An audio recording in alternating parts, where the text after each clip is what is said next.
31 अक्टूबर 1984 प्रधानमंत्री इंदिरा गांधी की उनके दो अंगरक्षकों बेअंत सिंह और सतवंत सिंह ने हत्या कर दी। उन्होंने उन पर बिल्कुल नजदीक से 30 से ज्यादा गोलियां चलाईं। इंदिरा गांधी की हत्या ने पूरे देश को झकझोर कर रख दिया और भारत में अब तक की सबसे क्रूर सांप्रदायिक हिंसा भड़क उठी। लगभग 3 दिनों में 3,350 सिखों का कत्ल किया गया, जिसमें से 2800 सिख केवल राजधानी दिल्ली में ही मारे गए। यह सरकारी आंकड़ा था। यह उस देश में हुआ जहां की आबादी में सिख 2% होते हुए सेना में लगभग 10% से ब्यूरोक्रेसी, राजनीति और व्यवसाय में सिख समुदाय एक मजबूत हिस्सेदारी रखता था। आइए थोड़ा इतिहास में चलकर झांकते हैं। अलगाववाद की आग में झुलस रहे पंजाब में इंदिरा गांधी की सरकार ने जून 1984 में ऑपरेशन ब्लू स्टार चलाया। इस ऑपरेशन का अखाड़ा बना स्वर्ण मंदिर अमृतसर। भीषण खून खराबा हुआ। धार्मिक दृष्टि से अति महत्वपूर्ण अकाल तख्त पूरी तरह से तबाह हो गया। स्वर्ण मंदिर पर भी गोलियां चली। कई सदियों में पहली बार वहां 5, 6, 7 और 8 जून को पाठ नहीं हो पाया। ऐतिहासिक दृष्टि से महत्वपूर्ण सिख पुस्तकालय जल गया। भारत सरकार के श्वेत पत्र के अनुसार 83 सैनिक मारे गए, 249 घायल हुए, 493 चरमपंथी या आम नागरिक मारे गए, 86 घायल हुए, 1592 को गिरफ्तार किया गया। लेकिन ये आंकड़े विवादित माने जाते हैं। भले ही ऑपरेशन ब्लू स्टार काफी हद तक सफल रहा, लेकिन इसने इंदिरा गांधी की सबसे बड़ी राजनीतिक हार साबित कर दी। सिखों और कांग्रेस पार्टी के बीच दरार पैदा हो गई, जो उस समय और भी गहरी हो गई जब दो सिख सुरक्षा कर्मियों ने कुछ ही महीने बाद 31 अक्टूबर को तत्कालीन प्रधानमंत्री इंदिरा गांधी की गोली मारकर हत्या कर दी। और इसके बाद भड़के सिख विरोधी दंगों ने कांग्रेस और सिखों के बीच की खाई और गहरी कर दी।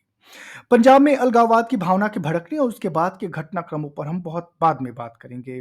आज हम बात करेंगे 1984 में श्रीमती गांधी की हत्या के बाद हुए सिखों के कत्लेआम के बारे में, जिसे आमतौर पर सिख विरोधी दंगा कहा जाता है। और क्या वो सच में दंगा था या नरसंहार, एक कौम के पूरी तरह से सफाई का प्लान। आइए देखते हैं आखिर 31 अक्टूबर को क्या क्या हुआ था। सुबह 9:20 इंदिरा गांधी को उनके आवास पर उनके दो सिख सुरक्षा गार्डों ने गोली मार दी और उन्हें अखिल भारतीय आयुर्विज्ञान संस्थान एम्स ले जाया गया। 10:50 पर श्रीमती गांधी की मृत्यु हो जाती है। 11 बजे ऑल इंडिया रेडियो यह बताता है कि श्रीमती गांधी को गोली मारने वाले सुरक्षा गार्ड सिख थे। शाम 4 बजे राजीव गांधी पश्चिम बंगाल से लौटते हैं और दिल्ली में छिटपुट हमले शुरू हो जाते हैं। राजीव गांधी पश्चिम बंगाल से लौटकर एम्स जाते हैं।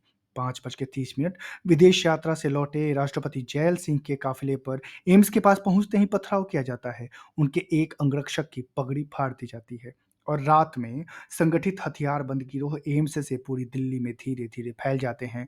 कांग्रेस पार्टी के प्रभावशाली लोगों के घर एक बैठक में हमलों की योजना बनाई जाती है। खून का बदला खून से लो का नारा धीरे धीरे फैलना शुरू कर जाता है और राजीव गांधी प्रधानमंत्री पद की शपथ लेते हैं। 1 नवंबर को संगठित भीड़ सिख बस्तियों पर हमला शुरू कर देती है। सुबह सुबह गुरुद्वारों पर हमला किया जाता है, उन्हें जलाया जाता है और 31 दिसंबर 1984 की शाम से दिल्ली में फैले ये दंगे 3 नवंबर तक चले और धीरे धीरे देश के दूर दराज के इलाकों में फैले और भारत के इतिहास में ऐसा खूनी धब्बा लगा गए जिस पर देश के पास शर्मसार होने के अलावा कुछ नहीं है।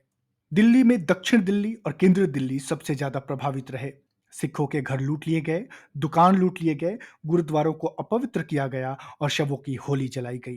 पुलिस मूक दर्शक बनी रही और दिल्ली, जहां पूरा प्रशासनिक अमला, देश की सरकार, दुनिया के तमाम देशों के दूतावास थे, वहां मौत का नंगा नाच हो रहा था और सरकार कान में तेल डालकर बैठी रही।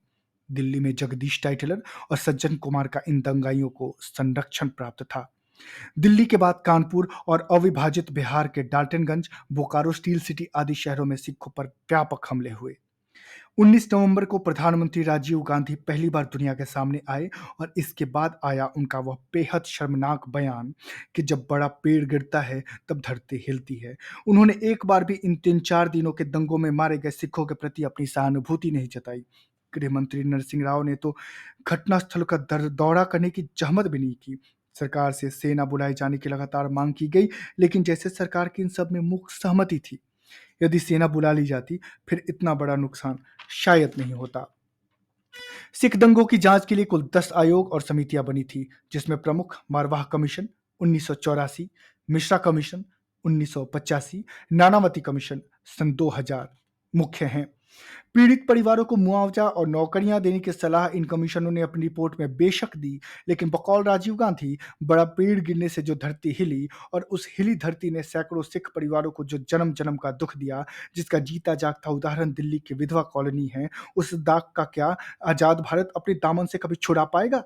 शायद नहीं। 26 नवंबर 2014 को दिल्ली के तिलक नगर में गृह मंत्री राजनाथ सिंह ने इसे नरसंहार बताया था, और यह नरसंहार ही था जो भारत की तत्कालीन सरकार की देख-रेख में किया गया था। धन्यवाद। यदि आपको हमारा वीडियो अच्छा लगा तो हमारे चैनल को सब्सक्राइब करें, लाइक करें और शेयर करें।